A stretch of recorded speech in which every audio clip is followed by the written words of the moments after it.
नमस्कार दोस्तों। कानून में एक एनालिटिकल चिंतन होना बहुत जरूरी है और एक एनालिटिकल सोच यानी विश्लेषणात्मक सोच होने की बहुत ज्यादा जरूरत है। इसी को देखते हुए हमारे इस YouTube चैनल में हम एक नया सेगमेंट स्टार्ट कर रहे हैं जो एक चिंतन नाम से प्रारंभ किया जा रहा है। चिंतन जैसा कि नाम से स्पष्ट है, चिंता नहीं चिंतन।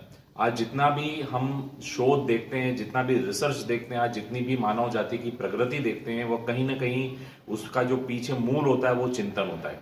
जब भी हमारे सामने कोई समस्या आती है, जब भी कोई बात आती है, तो उसकी समस्या को सोचने के लिए, समाधान ढूंढने के लिए सबसे पहले चिंतन प्रारंभ होता है और चिंतन प्रारंभ होता है मस्तिष्क में। तो आइए आज के इस चैनल में एक नया सेगमेंट प्रारंभ करते हैं, चिंतन।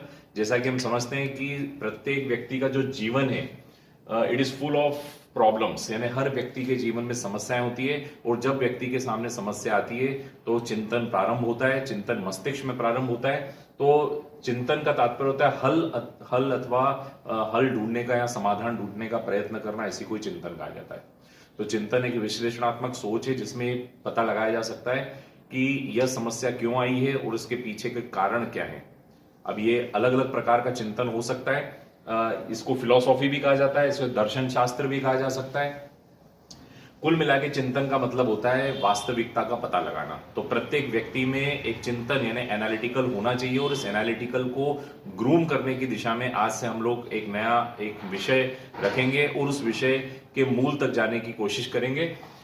तार्किक दृष्टि से, तर्क की दृष्टि से, रीजनल एनालिटिकल तरीके से। तो इस प्रकार चिंतन का मुख्य कार्य गहराई से सोचना, किसी बात को गहराई से सोचना, इसी को चिंतन कहा जाता है। आइए प्रारंभ करते हैं। आज का पहला विषय जो हम लेने वाले हैं और वह है कि वर्तमान में जो कोरोना वायरस की वजह से जो संक्रमण की जो दूसरी लहर है, उस दूसरी लहर में जिस प्रकार से हमारे देश में हजारों लाखों लोग जिस प्रकार से परेशान हो रहे हैं, ऑक्सीजन की कमी से, अस्पतालों में बेड की अनुपलब्धता की वजह से, व्यवस्थाओं की दृष्टि से जिस प्रकार से लोगों की मृत्यु हो रही है, अकाल मृत्यु हो रही है या परिवार में संक्रमण बढ़ा है, कहीं उसका कारण जीत के पूर्व जश्न तो नहीं है।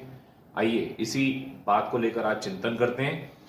वर्तमान की स्थिति अत्यंत भयावह है। Today we are looking the situation is very much dangerous. आज यदि हम देखें तो सारे अस्पताल भरे हुए हैं, ऑक्सीजन की कमी है, लोग बिलख रहे हैं, परेशान हो रहे हैं, व्यवस्थाओं की कमियों से जूझ रहे हैं। और भारत जैसे 135 करोड़ के देश में ऐसा कहा जा रहा है कि ये होना लाजमी था।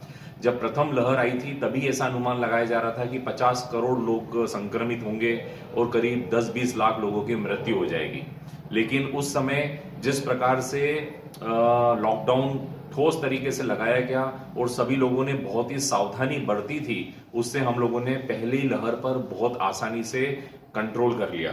तो हम लोगों ने पहली लहर पर नियंत्रण किया और नियंत्रण करने के बाद हम लोग एक स्वच्छंद हो गए। स्वच्छंद का तात्पर्य हम लोग बिल्कुल नियंत्रण मुक्त हो गए। और हमें क्या लगा कि हम लोगों ने नियंत्रण कर लिया। चुनाव प्रचार में हम सभी लोगों ने देखा किस प्रकार से भीड़ उमड़ पड़ी। चुनाव प्रचार पहले जैसा होने लगा। पूरी लाखों करोड़ों लोग जो हैं वो चुनाव प्रचार में लगे हुए थे। कुंभ के मेले में, शाही स्नान में सब लोग लगे हुए थे और पाबंदियों की पूरी लगभग समाप्ति हो गई थी।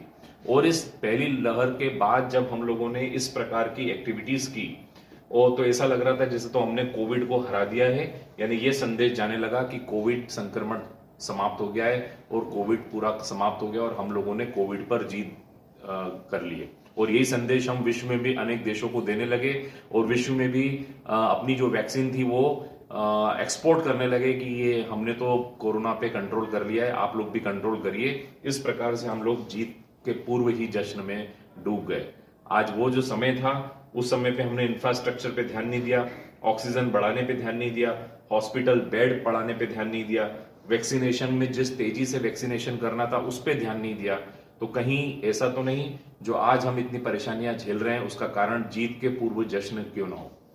तो आज का चिंतन का विषय यही कि क्या जीत के पहले ही जश्न मनाना चाहिए। यदि कोई दुश्मन है और उस दुश्मन को पूरी तरीके से हमने अभी हराया ही नहीं है और उस हराने के पूर्व ही अति आत्मविश्वास से यदि हम कहते हैं कि हम जीत गए हैं और जश्न में डूब जाते हैं तो उसके परिणाम हमारे सामने हैं। तो यही चिंतन आज का विषय। आप सभी लोग सोचिए कि क्या जीत के पूर्व जश्न मनाना उचित है।